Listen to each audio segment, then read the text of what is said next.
विद्यासागर काफी दिनों से बकरी खरीदने की सोच रहा था। उसके बच्चे को बकरी का दूध पसंद था, लेकिन वो इतने पैसे जमा नहीं कर पा रहा था कि बकरी खरीद ले।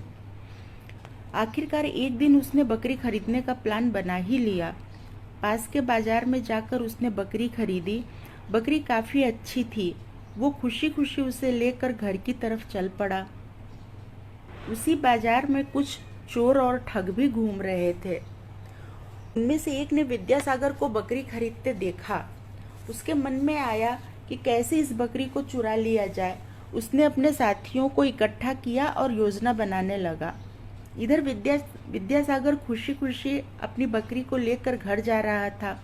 तभी एक ठग सामने से आया और बोला, अरे भाई, इस कुत्ते को लेकर कहाँ जा रहे हो? विद्यासागर ने सोचा ये मजाक कर रहा है।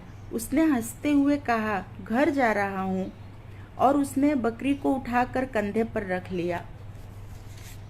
वो थोड़ी दूर ही चला था कि दूसरे ठग ने आकर कहा, भाई, इस कुत्ते को कहाँ उठाकर ले जा रहे हो?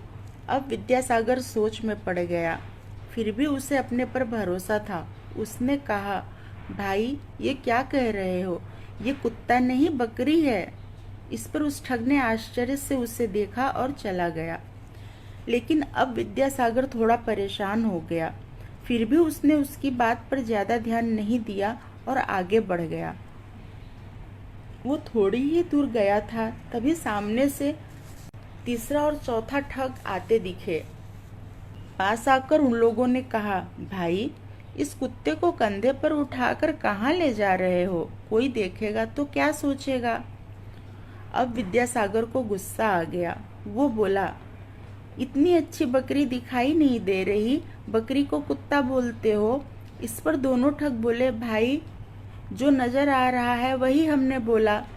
इसे लेकर जाओगे तो लोग क्या कहेंगे? वैसे जा कहाँ रहे हो? विद्यासागर ने कहा, घर जा रहा हूँ, वो सामने ही मेरा गांव है। इस पर दोनों ठग बोले, अरे, लोग क्या कहेंगे? यही सोचकर हमने बता दिया, आगे तुम्हारी मर्जी।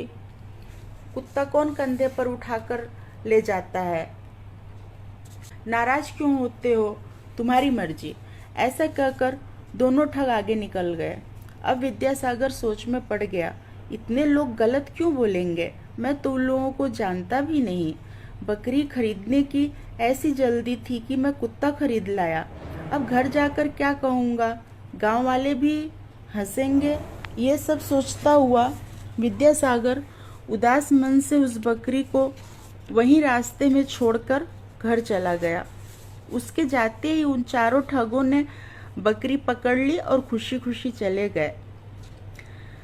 ऐसे लोग कहीं भी मिल जाएंगे जो अपने फायदे के लिए सही को गलत साबित कर देंगे। मॉरल ऑफ द स्टोरी, किसी की भी बात पर ज्यादा ध्यान नहीं देना चाहिए। जो इंसान कभी हमारी मुसीबत में काम आया हो, उसकी बातों पर फिर भी ध्यान दो।